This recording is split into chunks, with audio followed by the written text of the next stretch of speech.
morning, ghouls and fiends. Welcome once again to another edition of the Ministry of Horror. I'm your host, Tez, and this has to be the earliest recording of the show in the day yet. It is currently 9:27 in the AM in the kind of gloomy but humid English weather. We were going to do our recording last night. I tend to, on the non-live weeks, I'll do a recording when suits best. That's kind of part of the appeal to me of this structure of doing alternate weeks of live shows and then introducing the pre-recorded shows, is the ease of impact on my schedule. You know, it's less intrusive to, one, have my Friday nights taken up all the time, and two, to kind of keep on top of things and keep getting regular content out. I was going to do it last night, but to be honest, I had a bit of a day at work. You know, it's quite a stressful day. I've done my week of early mornings for like the gym or studying and whatnot. I do tend to find that normally on a Friday, my energy starts lacking a bit. You know, I'm a little bit more run down. So I chilled out for a while. I was watching the first episode of this new documentary series on Prime called 99.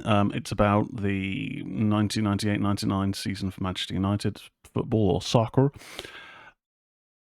And the power suddenly cut. So I had the computer, my desktop set up with all of my news and my bits and bobs like information for my reviews.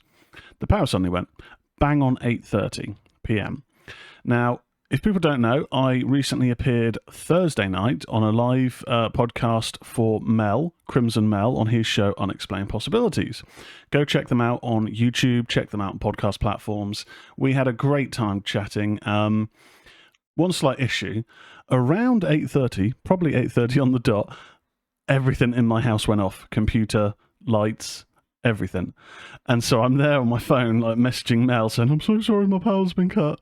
Oh, and trying to figure out what's going on. I'm having to wake up my girlfriend because she's been working like crazy hours this week, so she needed to go to bed super early. And I couldn't get the power to come back on. Something had tripped it, basically. And the thing to do is to put one of these switches, the only switch which is down, up. And that switch does the house alarm. And I at that point didn't know the code, so it was just a bit of a panic. We got back online. I got back on the show. Mel was very cool about it, and we had a good time. He did a tarot reading for me, which I'm always an open-minded skeptic. I have never really thought much about tarot and whatnot, and a lot of it is down to interpretation, like a lot of those kind of things. You know, it's down to how you see it and how you apply those things to your life. But I did find that, okay, I can relate these different things to certain aspects, which is pretty interesting. So do check out that show. Also, I'll do like the general sort of plugs here as well, might as well. Most Sundays, check out the Wrestling Arena podcast with Bericles, formerly the Ministry of Slam. Speaking of Ministry of Slam, check out Only Heels and Faces, the new podcast from Lee Tars. Give them a check out, give them a follow if you're a wrestling fan for both of those shows. So, did Unexplained Possibilities. So I kind of figured that something, and I'm assuming it's an Alexa device, just making sure nothing suddenly goes off in my room, has tripped it, because the fact it's 2 nights in a row at 8:30 makes me think something is causing that to go off. So fortunately, we're recording this now, nice and early. We shouldn't have any power cut issues. Touch wood, he says, tapping his head. Other kind of bits and bobs to catch up on. So this will feed into the review section a bit later on. But I have had a tough week with horror. A tough couple of weeks, I think, is more accurate to say. So there's been a few evenings this week where I've had time to watch a film, and I think, okay, let's watch a horror. If I need to pay a few quid to rent a new horror film, then, you know, so be it. At the end of the day, it's only, the price of like a Starbucks and a cookie or something like that. And to watch something new and current, to keep the show, you know, new and current, and getting out the latest in film reviews. But Jesus Christ, it has been tough going out there. I've been looking and spending probably collectively hours scrolling through all of the apps. Sky, ITVX, I've recently started looking on there, BBC iPlayer. Netflix is, we've talked about before, it's in a real lull period for new horror, which is a real shame. Netflix used to be my go-to app for entertainment. I rarely find myself watching anything on there at the moment, which is not great. Prime, hit and miss, but I will quite often look at the Prime Video Store because the Prime account with my log on has my card details, and I'd never want to just, rent films and it gets charged to my girlfriend's card. That's not fair. Oh, that's why on Sky I won't really look at the Sky store, because ultimately, I pay half the bill, but it's just I prefer, if I'm going to rent and watch something myself, that I pay for it on my card, and it's all fine. But I've been scrolling for so long on Prime, through Shudder, through the Prime store, and I just can't find anything. It's been really a real kick in the knackers. But I did relent. I did rent one film. I have also had a couple of screeners sent to me, which I'm very thankful for Strike Media. We got a review of one of those later today, but then that means next week I have another one to watch, which I'm looking forward to. So for today's reviews, on these recorded shows, we do a retro review. Today's retro review is Child's Play 2, so the second in the Chucky film series. The reason for that being is late last week, I was thinking, I want to watch a film, but I don't want to spend ages scrolling. So what have I got available? I didn't really fancy just yet another Ju-on film or another Ring film. I got both those box sets from Arrow. Didn't really fancy any of the films just yet from the video store Arrow box set, which I will need to look at some point.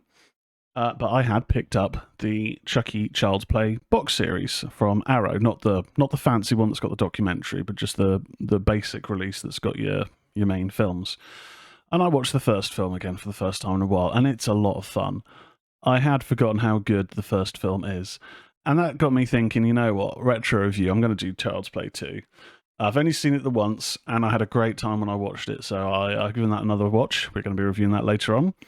One of the two new films that I rented is called The Jester, which is executive produced by Eduardo Sanchez of Blair Witch Project fame. It's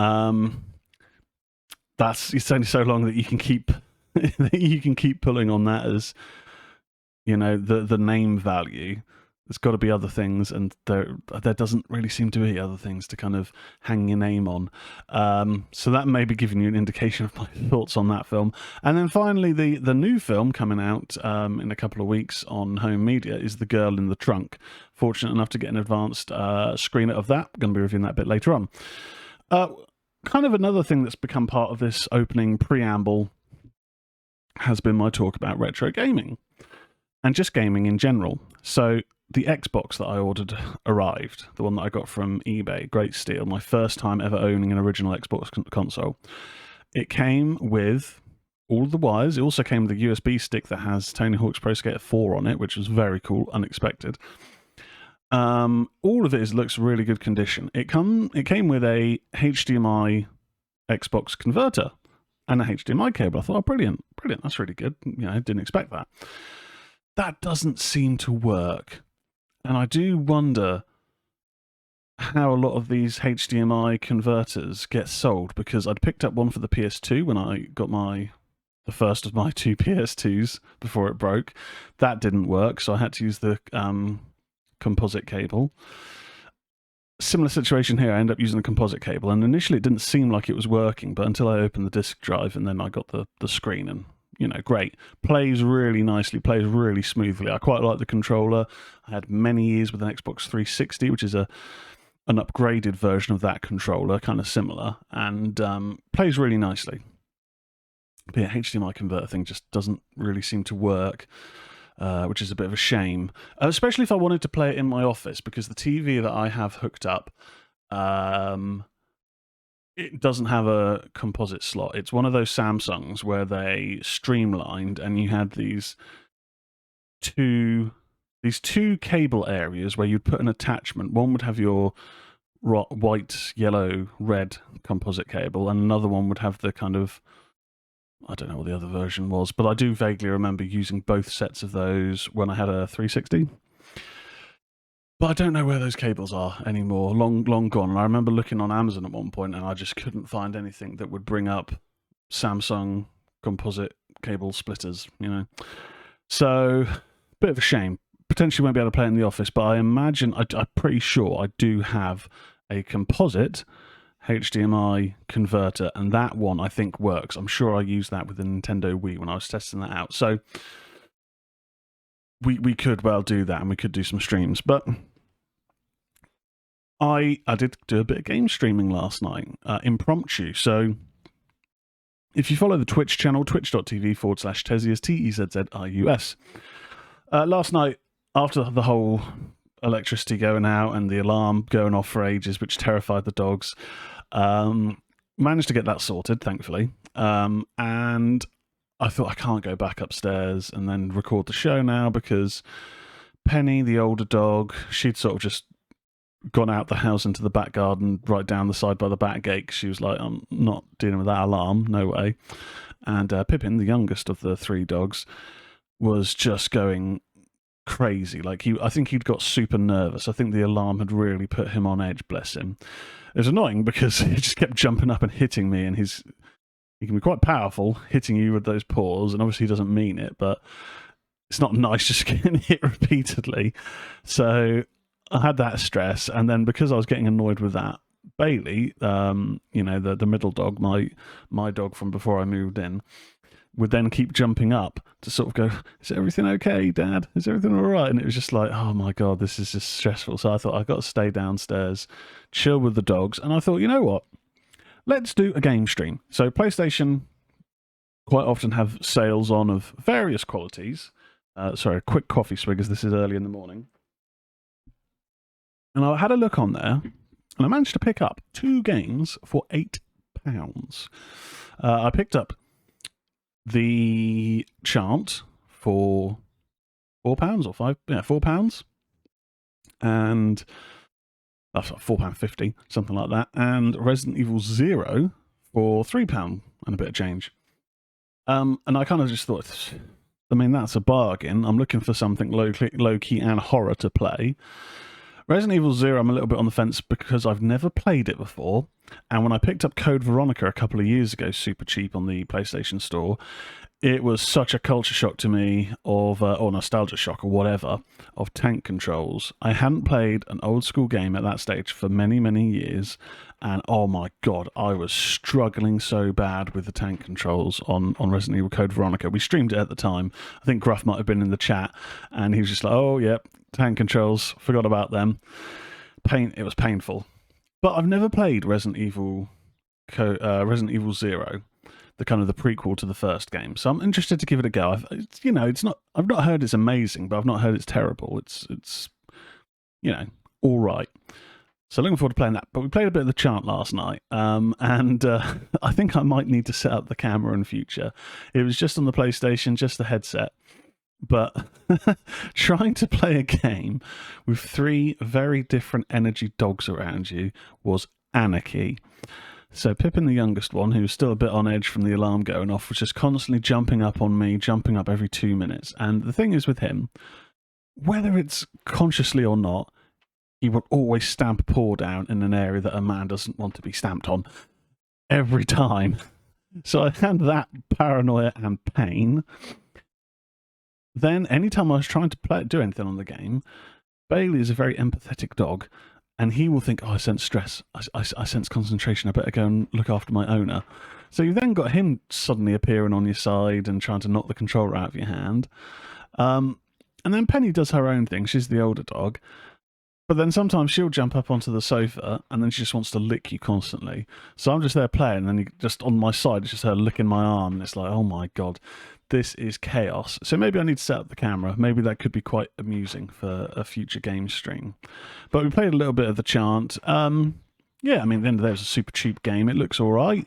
It plays kind of smooth. It looks like it's probably going to be quite a basic game, but I've been looking for a while for a good narrative-focused single-player horror that's not 30 hours. You know, I've just finished Final Fantasy 16. I've jumped back into Final Fantasy 7 Remake because at some point in the future, when it's reasonably priced and when I finished Remake, I want to get Rebirth. But we will be looking Final Fantasy 7 wise when I do the first episode of a new retro gaming, just gaming with a retro gaming focused show. Probably going to be like a once a month, at most twice a month sort of deal, where I'm going to talk about a game that means something to me, whether it's a game from my past, whether it's a game that I've recently discovered and really enjoyed. And the idea would then be to do following the show, the podcast discussion, do a live stream, and then future shows, try and get some guests on to talk about games that mean something to them. And I don't know if that would then lead into a live stream, gaming stream afterwards. Who knows? But still having a lot of fun with gaming. Really enjoying that.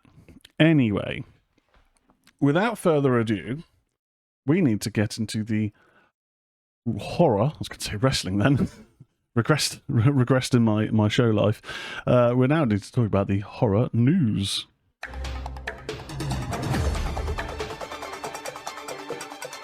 This is the news.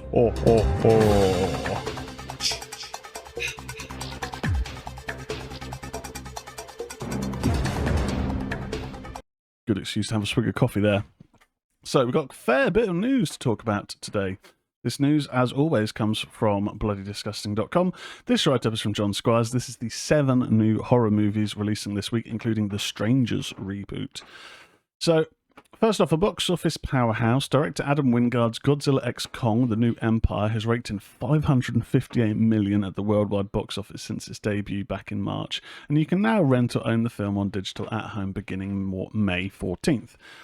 Godzilla x Kong: The New Empire sees the legendary titans Godzilla and Kong team up to face a world-ending threat so terrifying that neither of them could survive it alone. Rebecca Hall is back as Dr. Eileen Andrews, with Brian Tyree Henry also returning as Bernie Hayes, and they're joined in Godzilla x Kong by Dan Stevens. Okay. I'm not likely to see it. It doesn't look like my sort of deal. I haven't seen the last couple of the Godzilla or Kong films. I imagine I might actually enjoy them just for some dumb action. That's not really my deal. Not really my deal. So that doesn't really interest me too much. Next, inspired by a true story, Silence of the Prey follows an undocumented immigrant mother who takes a caretaker job for an elderly man, only to discover a horrifying truth. The film marks the directorial debut of Karina Kudzina, who co-directed with Michael Weinberg. It's now available on VOD outlets from the Horror Collective. In Silence of the Prey, in a desperate bid to secure a future for her child, an undocumented immigrant mother takes a caretaker job. Unbeknownst to her, the elderly man conceals a horrifying truth. She's the next item on the menu. Monty Bazell, Michael Doyle, Loriana Azraelova, Kyrenia Kudzina, Crystal Panther, and Rebecca Packer star. Yeah, there isn't a trailer. And I don't often remember to watch the trailers. But there isn't a trailer on here for that. Maybe it's on YouTube. Sounds like it could be kind of interesting. There's an image on the site which shows like a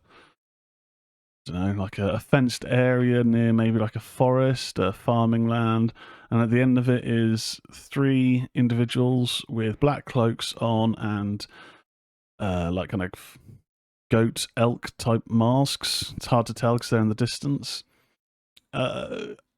It looks like it could be kind of low budget. This is not necessarily a bad thing, but can't really see too much without watching a trailer. Next, the first film in a reboot trilogy. Oh, God. From director Rennie Harlin, A Nightmare on Elm Street to The Dream Master and Deep Blue Sea. The Strangers Chapter 1 hits theatres this Friday, so yesterday. Madeline Petch, Froy Gutierrez, Rachel Shenton, Emma Horvath, and Gabe Basso star. Based on the original 2008 cult horror franchise, Okay. The project features Petch, who drives cross country with her longtime boyfriend to begin a new life in the Pacific Northwest. When the car breaks down in Venus, Oregon, they're forced to spend the night in a secluded Airbnb, where they are terrorized from dusk till dawn by 3 masked strangers. The trailer for this looks essentially like what a lot of the buzz or lack thereof is about the film. It looks like a knockdown remake of the original, almost kind of beat for beat. The original wasn't an Airbnb, I think it was just their home. But it doesn't look that great, and the viewing commentary so far seems to be quite poor. A lot of it seems to be like, okay, I imagine chapters 2 and 3, it sounds like they've all been filmed at once, are probably going to be straight to streaming, because it doesn't seem like this is going to do that well. It's not got much good buzz about it. Which I guess is a shame, but it's not, like I've said before, it's not really a property that I'm that fussed with personally. You know? The 2 films are fine, but I wouldn't say that they left a mark on me. I got out unscathed. Next is fresh off the haunting and singularly creepy indie, We're All Going to the World's Fair. Jane Schoenbrunn is back with A24's I Saw the TV Glow, which hit limited theatres May 3rd. The horror movie gets a wide theatrical release beginning Friday, May 17th. In I Saw the TV Glow, Owen is just trying to make it through life in the suburbs when his classmate introduces him to a mysterious TV show, a vision of a supernatural world beneath their own. In the pale glow of the television, Owen's view of reality begins to crack. Justice Smith and Bridget Lundy Payne lead the cast of the upcoming horror film. Oh, the trailer for this looks pretty interesting. It looks like a bit teen David Lynch, and I say teen just because it's featuring teens, not that it looks like a, Riverdale David Lynch film, and that's not how I intended that. But it has that kind of otherworldliness. It looks like it could be pretty interesting. I mean, We're All Going to the World's Fair, I found pretty disappointing, to be honest. I didn't think it was really that haunting or creepy. I mean, the ending was a little bit like, I guess, open to interpretation of what happened, if there was anything, invasive or sinister, or if it was just as displayed. But yeah, it kind of felt like it needed a bit more development. I think I probably gave it like a 5 out of 10, maybe a 5.5. The performance in it was decent, but it didn't really seem like it was going anywhere. But the concept was interesting enough. I saw the TV Glow. I'm interested. I don't want to write off Jane Schoenbrunn just yet, but I definitely didn't get the hype surrounding We're All Going to the World's Fair, unfortunately. As in, I had hype before I watched it, then I watched it and I thought, nah, not for me. Next, the free streaming service Tubi, which we don't get in the UK, has been impressing us with some of their Tubi original horror movies this year. Well, that's great, good for you. And another brand new one is headed our way later this week. Killer Body Count slashes onto Tubi Friday, May 17th. In the Tubi slasher, mistaken for a sex addict by her devout father, Cammy is sent to an isolated rehab centre. But when a killer begins to hunt the teens, Cammy realises that her survival and her independence are intertwined in ways she could never imagine. The cast for Killer Body Count includes Cassiel Etok Winnick as Cammy George, Savannah Tardio as Wyatt, Koshi Ngema as Ali, Nikoni Mamachier as Mia, Alex McGregor as Tawny, Bjorn Steinbach as Eugene, and Jesse Diepveen as Bree. There's an image of the killer mask, and it looks kind of similar to the cover art for this new horror, which I was almost going to rent before I watched the trailer and thought this looks crap. It's called, like, Degwin or Degger? I don't know. Yeah, okay, fine. Killer slasher film, Killer Body Count. Probably decent, I don't know.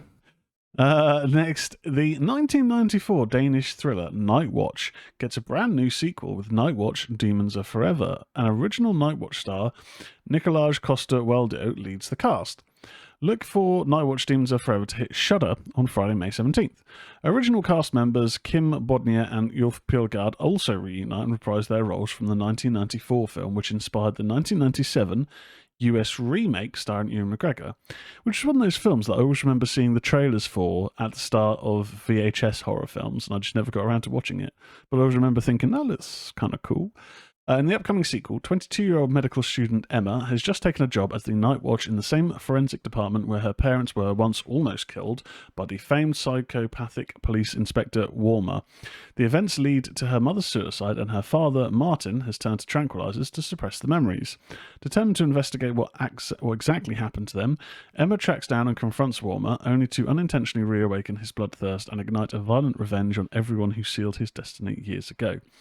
The sequel was written and directed by Night Watch's creator Ole Bernadol. So if you're fans of Night Watch, I mean, this sounds pretty good. You're getting the original cast and writer-director back for a sequel. 30 years later. Original Terrifier star Jenna Kennell holds a mirror up to the industry in meta-horror movie Faceless After Dark, which she co-wrote with Todd Jacobs for director Raymond Wood. Faceless After Dark will be available on VOD outlets at home this Friday. Following her breakout success in a killer clown horror flick, Bowie, played by Jenna Kennell, finds herself held hostage by an unhinged fan determined to recreate the film's fatal plot.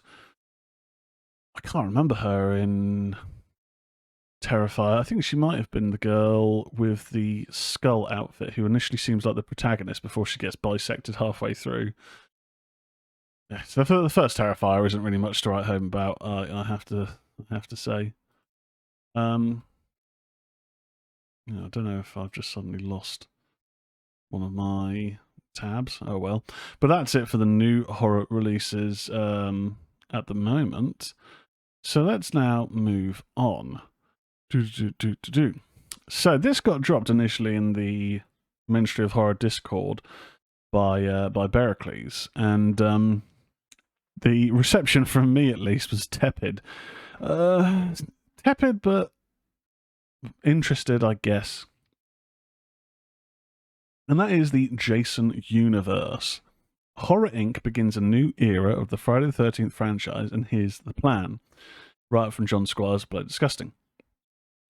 Whilst we wait to see what happens with A24 and Peacock's planned Friday the 13th TV series, Crystal Lake, currently undergoing a showrunner change, Horror Inc. has announced Jason Universe via an exclusive report from IGN, which is said to be the dawning of a new era from the original owners of the Friday the 13th franchise. What does that mean, you ask? IGN details in their surprising report today, new Friday the 13th activations will span a wide range of platforms from entertainment, games, immersive experiences, merchandise, and more to be announced throughout 2024. For decades, Jason shocked and thrilled audiences who kept coming back for more. We're excited to work with Victor Miller and Mark Toberoff on new projects we'll announce in the coming months, said Robert Barsamian, president of Horror Inc. We're focused on honouring the legacy while elevating the fan experience and appealing to today's horror audiences as we develop new ways to watch, interact, and engage with the Jason universe. With the unique ability to remain at the forefront of pop culture for 44 years, Jason continues to top charts as one of the scariest villains of all time, with strong global awareness across multiple generations thanks to billions of TikTok views, plus millions and millions of gamers and movie fans, said Sherry Conn, Global GM of Horror Inc. We can't wait to introduce new Jason Universe activations to these amazing fans. There's that word again, activations. Victor Miller is the writer of the original Friday the 13th, who won back the rights to the original horror classic several years back. That film's director, Sean Cunningham, has been battling Miller over the legal ruling ever since. From what we gather, Miller, Mark Toberoff, and Robert Barsamian joining forces for the Jason universe means the team has access to any and all existing elements of the franchise. Same goes for the Crystal Lake series, which all three are involved in. But it doesn't mean they can make any new Friday movies. Oh, God. Okay, well, there's the key part, which has kind of been buried from the lead. Former Crystal Lake showrunner Brian Fuller explained back in 2022 the movie rights are a completely different thing. They're tied up at New Line and are super, super messy. An official website for the Jason universe has been launched this week, where you can sign up to receive updates and the latest news from the new venture. I mean, the jargon in this report is bullshit, quite frankly. A Jason universe. Oh, God. And the other thing I didn't notice is they've got the 1 and the 3, as in for the letters I and E, for, I guess, 13. Oh, just so cheesy. New activations. It's just like, okay. So you don't have the rights to do what people actually want from Friday the 13th, and that's a new Jason film. Okay, great. But what the hell do they mean by activations? Like, entertainment, okay, TV, games, immersive experiences. I don't know, just. I see Jason Universe and I think, oh, God, multiverses and spanning multiple properties. Like, just make a good, entertaining horror film. And I know they can't do that; they don't have the rights to that. But Jesus Christ, don't tickle our pickles, and then leave us hanging. You know, that's just crap. I'll move on. Next, 8 Eyes. Shudder picks up retro homage to 1970s exploitation horror. John Squires Bloody Disgusting. Vinegar Syndrome makes its first foray into original productions with 8 Eyes, a retro nightmare co-produced with Not the Funeral Home, the team behind Shudder's The Last Drive-In with Joe Bob Briggs. First reported by Screen Daily, Shudder has picked up the film.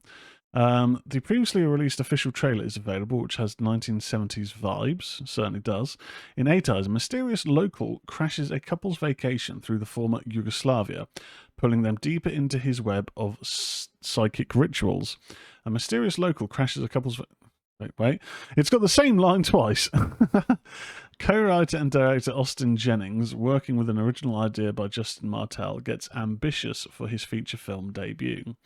Emily Sweet, VHS 99, Brad Thomas, and Bruno Veljanovsky star. Not the Funeral Home produced the film. Okay, I mean, a homage to 1970s exploitation horror. I'm interested.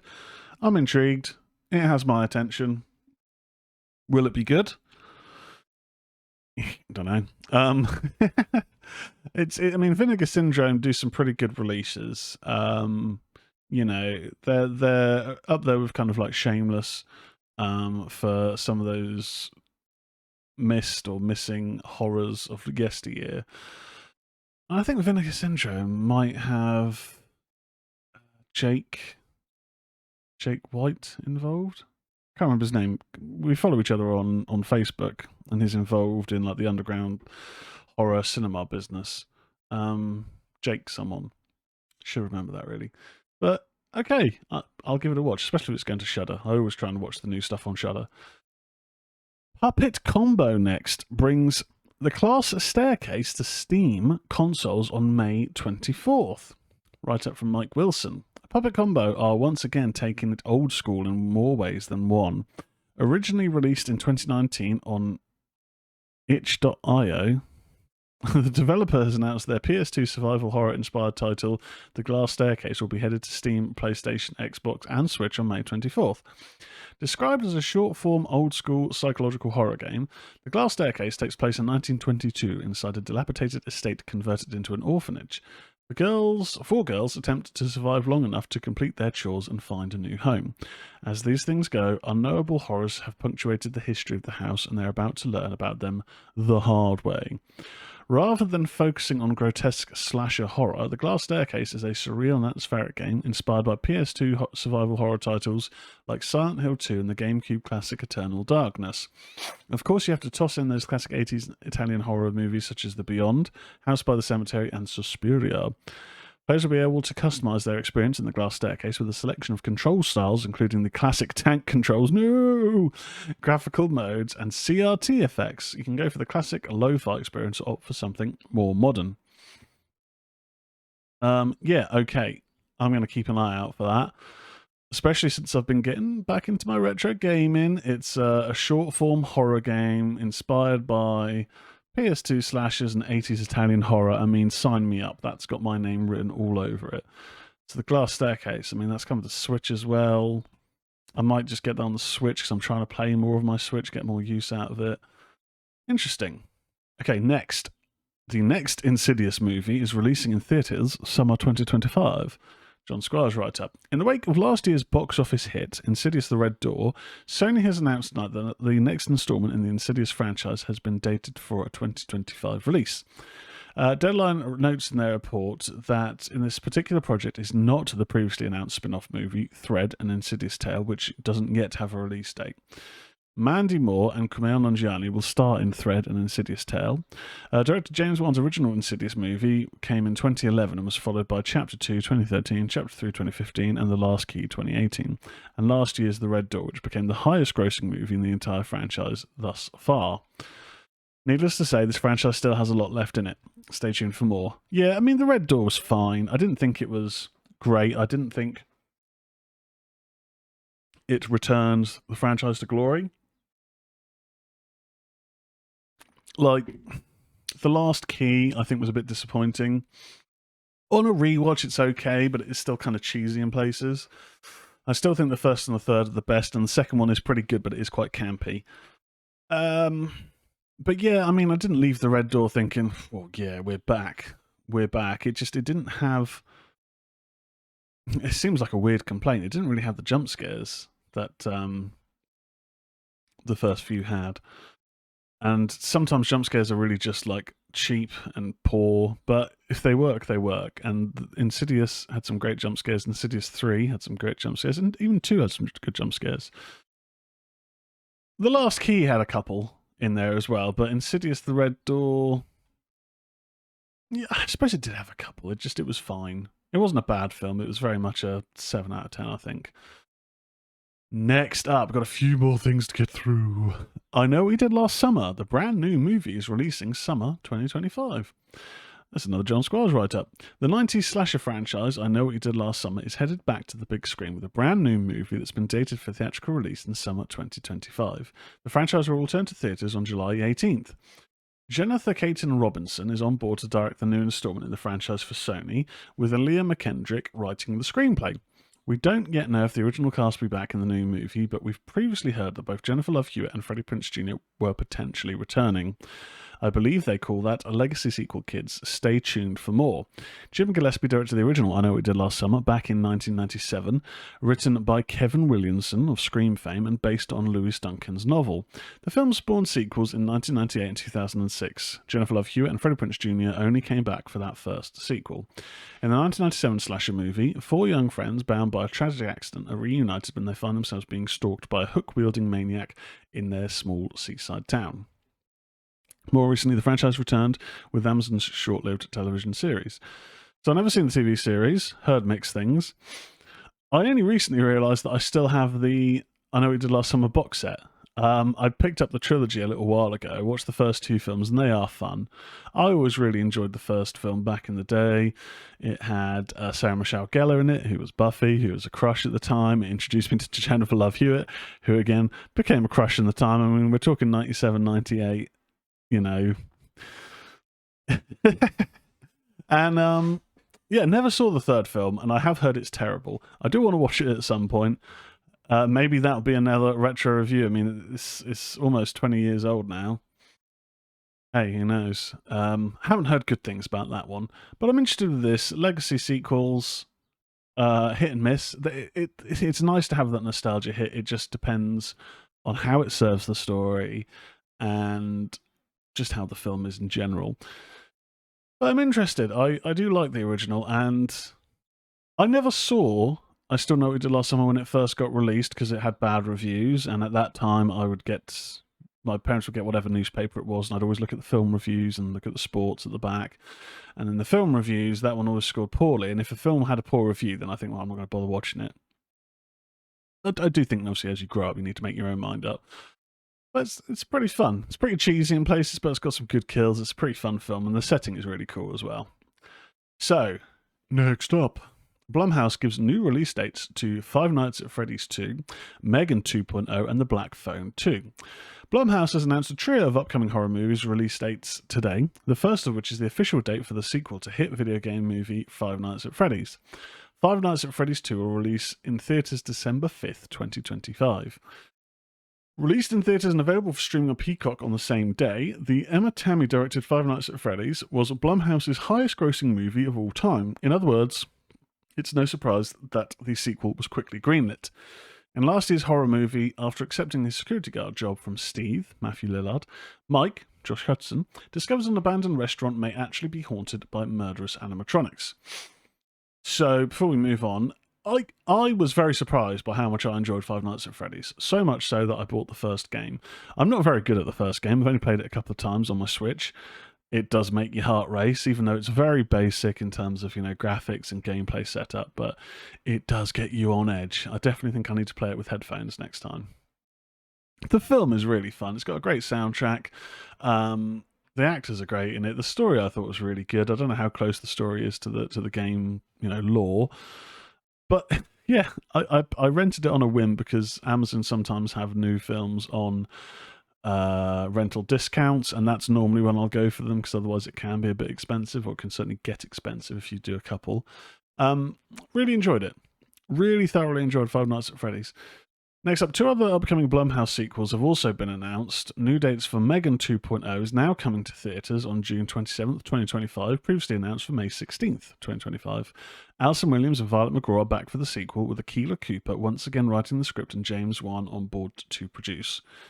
Yeah, Megan was fun. I did think it was more PG-13 horror. It was more cybernetic thriller than horror, I think. But it was fun.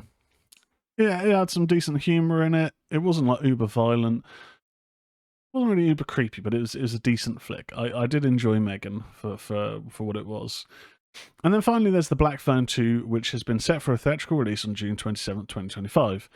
That date, taken by Megan sequel, is now releasing on October 17th. Ethan Hawke will be back as the Grabber, with Mason Thames, Madeline McGraw, Jeremy Davis, and Miguel Mora also set to return. Scott Derrickson and C. Robert Cargill will be writing and producing the upcoming sequel. I did really enjoy The Black Phone. It is pretty darn good.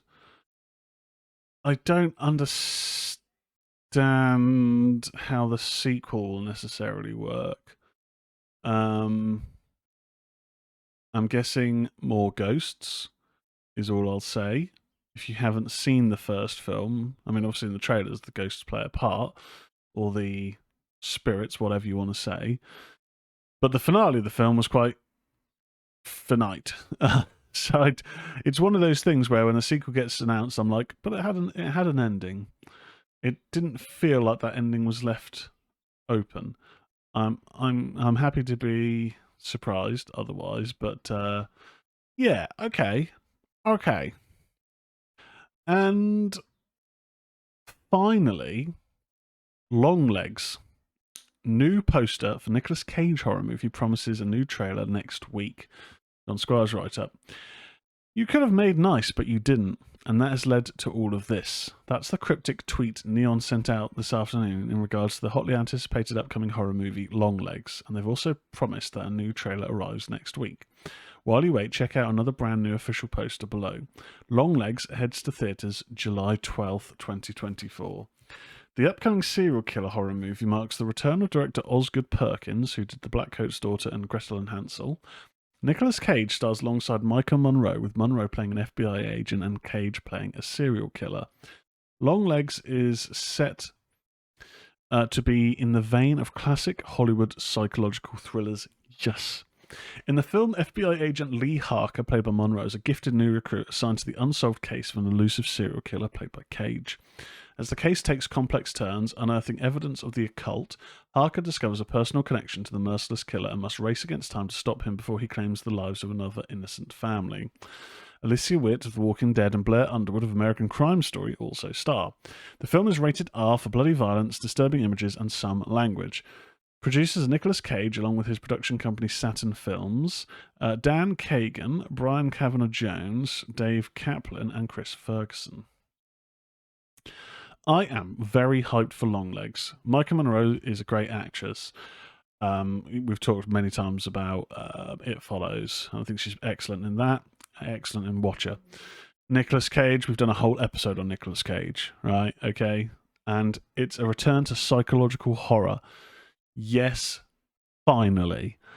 I love a good horror. The 80s and 90s were hotbeds for great, even not amazing, but really entertaining, gripping thrillers.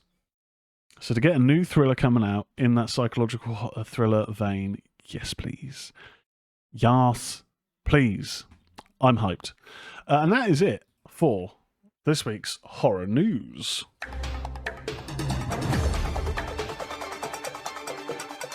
That was the news. Oh, oh, oh, oh, oh.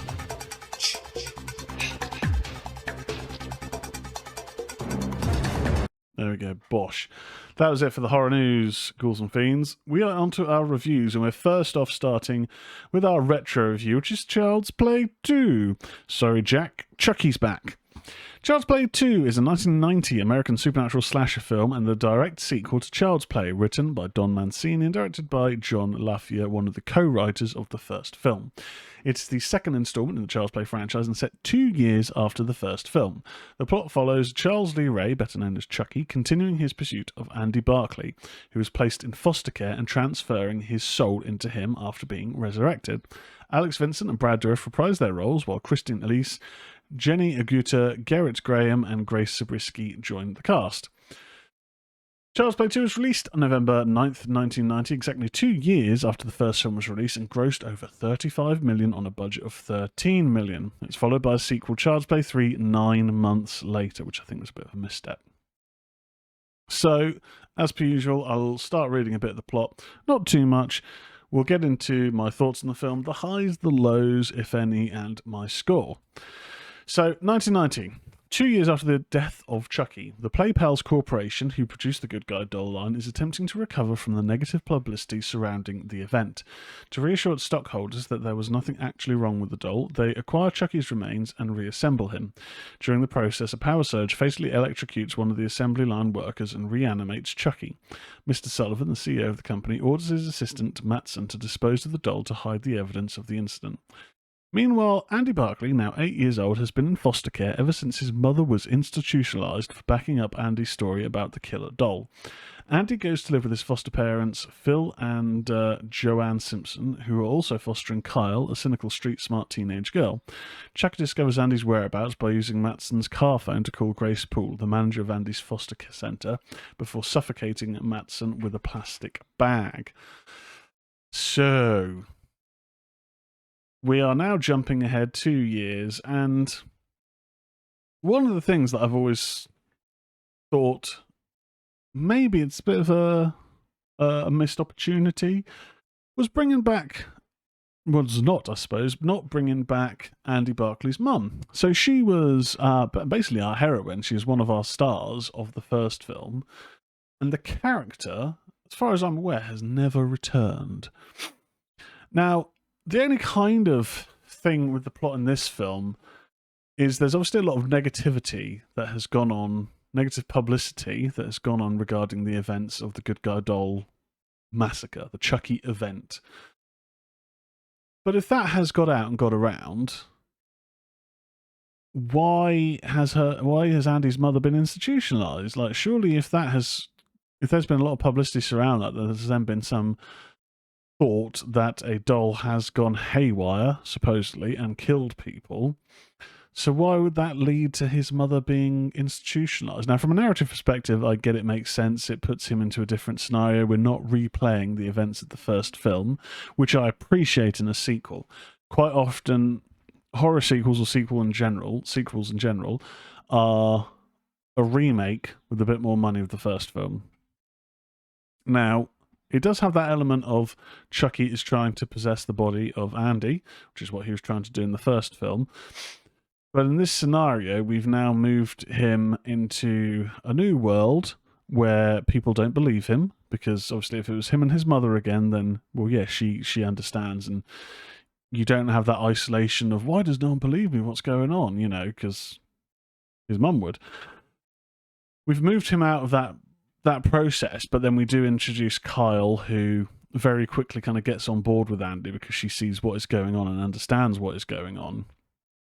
Chucky has kind of ramped up the murders here in this one.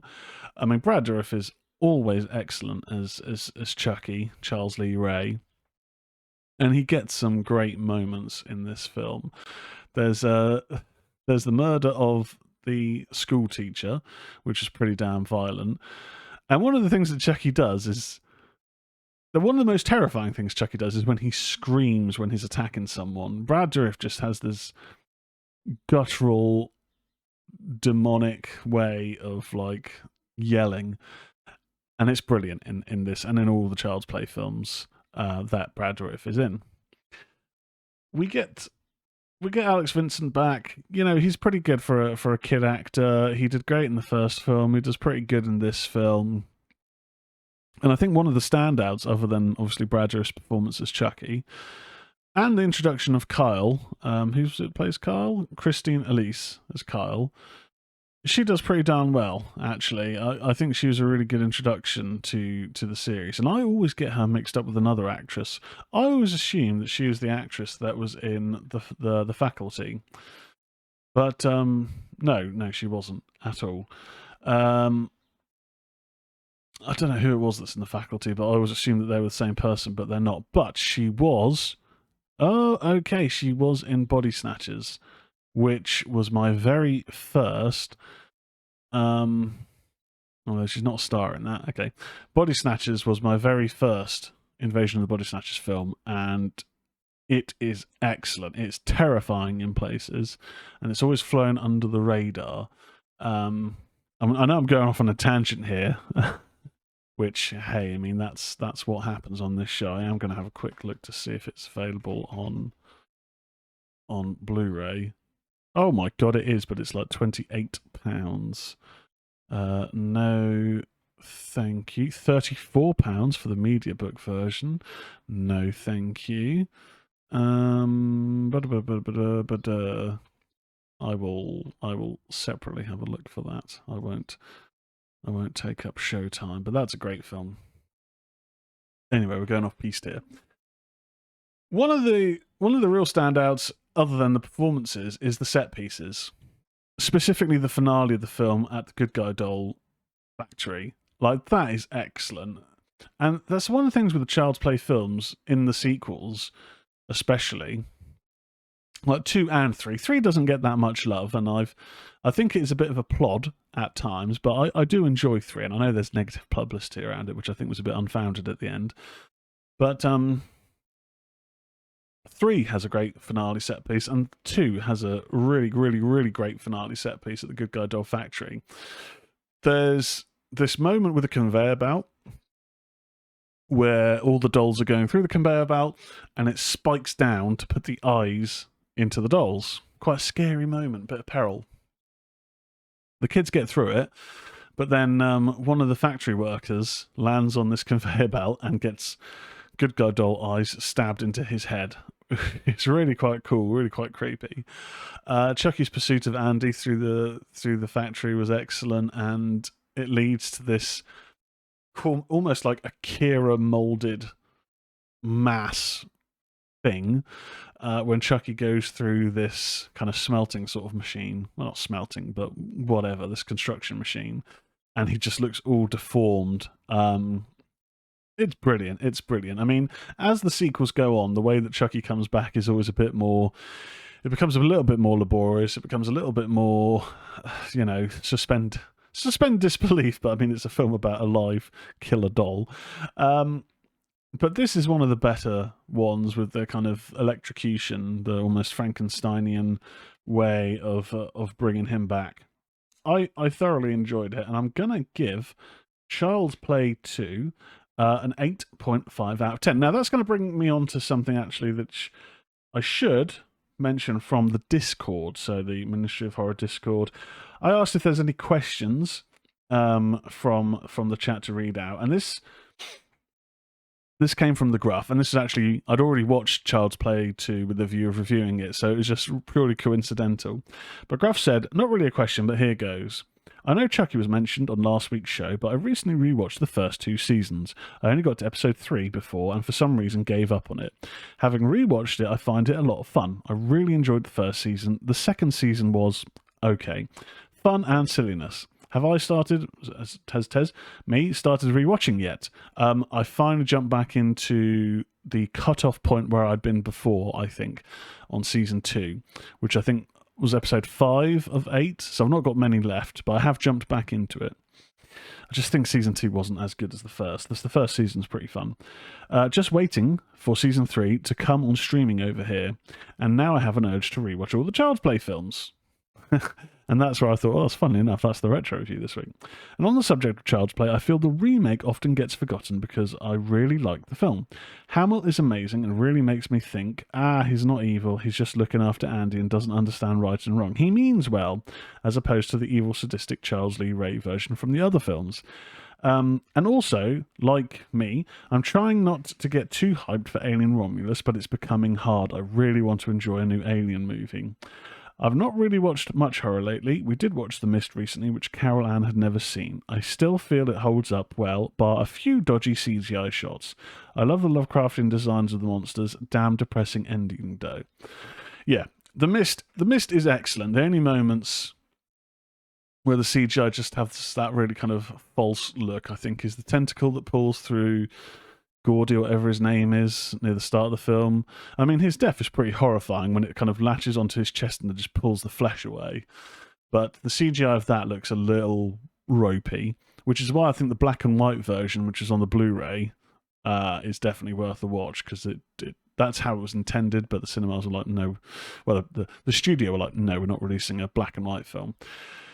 And also, I think some of the spider shots, the sort of arachnid monsters, can look a little bit ropey CGI, but on the whole, it's a very good film, very claustrophobic, and I hated the uber-religious woman there who got a few people killed. She was nasty. But yeah, Child's Play 2, 8.5 out of 10 from me. Next up, one of our newer films. This is one of the films that I ummed and ahed about for a long time before eventually relenting to watch it. And I'd watched a few trailers of various newer films where they'd got decent scores, but when watching the trailer, I thought, dog shit. The Jester, I thought, okay, it looks kind of cheap. Maybe, and I saw the name, Eduardo Sanchez, and I got suckered in. More fool me. The Jester, 2023, is written and directed by Colin Crouchak, also written by Michael Sheffield. Stars Michael Sheffield, Layla Semington, Delaney White, and executive produced by Eduardo Sanchez of the Blair Witch Project fame. So the blurb is, I don't have Wikipedia here to kind of go into the plot, so I'm going to have to go on memory here. A malevolent being known as the Jester terrorizes the inhabitants of a small town on Halloween night, including 2 estranged sisters who must come together to find a way to defeat the evil entity. Now, I can't really remember how this film ends. One of the first reviews is, I just watched this for free and I feel scammed. Yeah, I mean, I paid for it, so more fool me. I feel like a dumb bitch.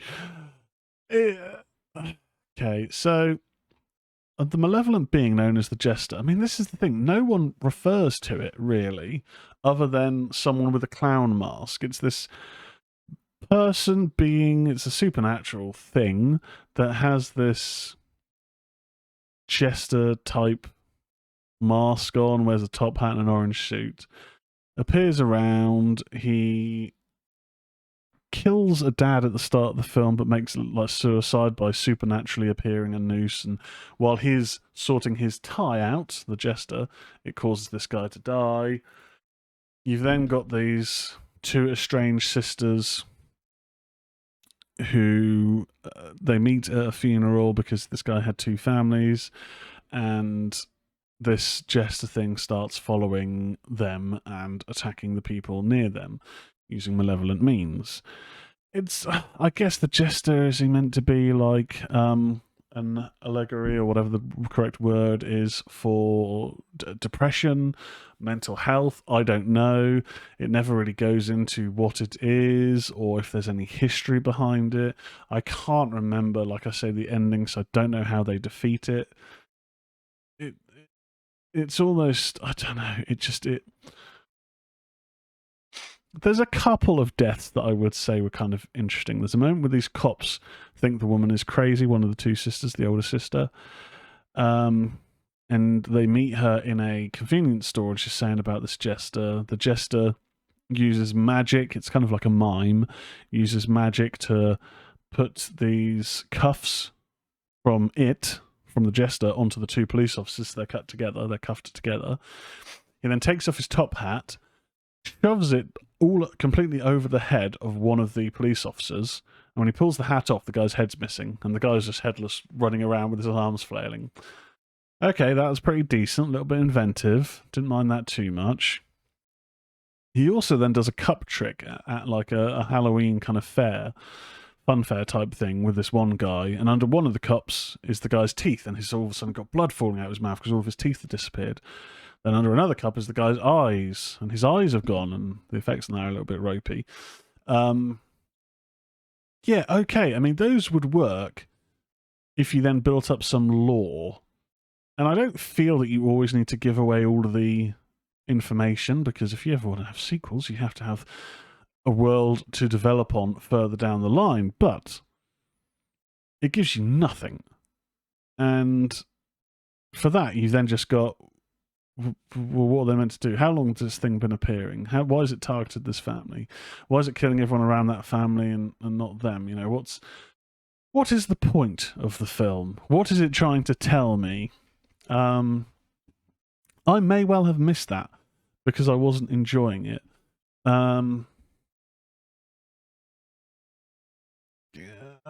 Yeah, I mean, it looks kind of cheap. The music is non-existent, but the kills were kind of decent, but it just didn't really. I'm really umming and ahhing between two scores of what to give it. Okay, I'll meet in the middle. 3.5. 3.5 out of 10 for the Jester. Now you see me, now you die, but there's nothing. There's just nothing about it. There's nothing to glean intrigue from this or interest. The cover artwork is what will probably suck you in, because initially you're thinking, oh, that looks like that could be kind of creepy. And yes, it could be kind of creepy. Some of the deaths could have been made to look a little bit creepier, a little bit more shocking, but they just weren't. It is what it is. The Jester, 3.5 out of 10. And finally, for the reviews, so that coffee is... Give me the burps. We have The Girl in the Trunk. So, I was very fortunate to receive a release, a pre-release of this, I believe. I'll actually get the information up properly so I can do a bit of advertising. The Girl in the Trunk, claustrophobic thriller. It comes to UK and US digital on the 28th of May. There we go. I think it's probably good that I actually advertise when it comes out. So, The Girl in the Trunk is a 2024 release, directed and written by Jonas Kvitz Jensen, starring Katarina Spora, Casper Philipson, and Hother Bondjorth. All of those names are fairly interesting. I wonder the country of origin, because they don't seem like traditional English American names. Do we have any information? Well, the director is known for Brutal Incasso, Forkyet Njavnje, and Definitely Ted. So, okay, right. Interesting. So, okay, here's the blurb. A woman finds herself kidnapped and entrapped in an enclosed space of a speeding car's trunk, wearing her brand new wedding dress and with her phone the only available tool. The situation deteriorates gradually as a failed escape attempt costs the life of an innocent bystander. Discovering that the kidnapper has a fondness for poisonous wildlife also makes for no help at all, and when she finally manages to get the pin to the phone, we learn that she has in fact escaped her own wedding as well as a future in her controlling father's employ. Okay, I won't read too much more because it feels like that is going to go into more of the plot. Okay, yeah, we won't read too much more. So, I initially didn't put two and two together of The Girl in the Trunk being a single focus or a small cast focused film, and we obviously have to have hand on heart and be clear and transparent about the things that we like, the things that we don't like. And I'm genuinely, or generally, well, both, not a big fan of these small cast horrors. I generally liken it normally to pandemic films, and I know that's not fair and that's not accurate, and this was made much later and whatnot. But I think where there was that spell during the Panny D and horrors were still coming out, which was excellent, but a lot of them were 2 to 4 cast members in one location, it got real old for me real fast, and it's not something that I enjoy, really. And that became quite apparent in this early on, in that we are with Katharina Spora's character, can't remember her name, don't know if it's got it written down here, Manda, and she is very quickly at the start kidnapped. You don't really see the kidnapping, but she wakes up in the trunk. And the majority of the film is kind of almost, it's not POV, but it is shot from the inside of this trunk. And the way it's shot is pretty interesting in terms of, it looks like she has this lot of space around her, but that space is pure darkness. So you have that feeling of claustrophobia. When things are occurring, interactions with people, the man that's taken her, or when the car is stopped in certain moments, you're seeing from her point of view outside. It's all for her focal point. We're never focusing on the kidnapper, their view. We're basically with her throughout. Okay, that's fine. She tries to use her phone when she finds her phone on her to call 911, but it's quickly revealed that the 911 operator is the man in the car. He has obviously done some tech wizardry and hooked up her phone to his phone, and so she's actually speaking to him. And when they're off the phone, she has a number of sort of dialogue moments with him. In the wildlife comment, there's a moment where he, through a tube, puts a scorpion into the car, and the scorpion is a CGI scorpion, but it works quite well, actually. There's a few moments when the scorpion is like clambering over her, and you're just thinking, oh my god, okay, it's going to bite her at some point. And later on, a snake gets put into the car boot. But it moves along at a fairly decent pace, actually. And how it progresses, and when you think that she's able to get communication out, and she manages, looking through the hole, to get a camera, photo of the driver. So she starts sort of trying to turn the tables from the car boot, but the battery of her phone is running out. For a film that is a singular sort of focused, mainly one actress with a couple of other small roles here and there, it does move things along at a decent pace. I'll give it that. But when it comes into some of the distracting things in this, and I don't know if that comes down to... I don't know what the cause for that is, but a lot of the dialogue from the other characters, not Katharina Spora's Manda, but a lot of the other characters' dialogue, and from the looks of this, it's different people doing the voices for the characters, potentially. If I'm getting that right, I'm not sure. Is voiceovers, or ADR. It's basically very clearly ADR dialogue, because it just sounds far too clean and polished. Like with her, we can feel the panic, the restlessness in her voice, but the other voices, whether it's on the phone or whether it's from the kidnapper through the car, it just feels a bit too polished. And I don't know if it's... I mean, that's... Normally in a film, you can clearly see or clearly hear ADR dialogue, which is additional dialogue recordings. So we've had to do it before with one of our films, The First Harvest of the Dead, where some of the audio, when the characters are walking through the forest and we gave them these clip-on microphones, these like lav mics, the mics kept rustling with the clothes and it was really bad, so we had to get the actresses in separately to ADR their lines. Now with that, it's quite difficult because they've got to try and link up or sync up their dialogue with the moments happening on camera. Not that easy when you're watching yourself on screen and trying to say the lines in line with that. But it's one of those things where it can be very obvious that that dialogue's been added in post. Now with this, there's not necessarily that scenario because we are not seeing the people talk. We're not seeing the people other than Manda talk. But it just has that feeling of this was recorded separately, very cleanly. There's been no sort of additional effects added or external sounds added to make it feel kind of genuine, which is a little bit distracting.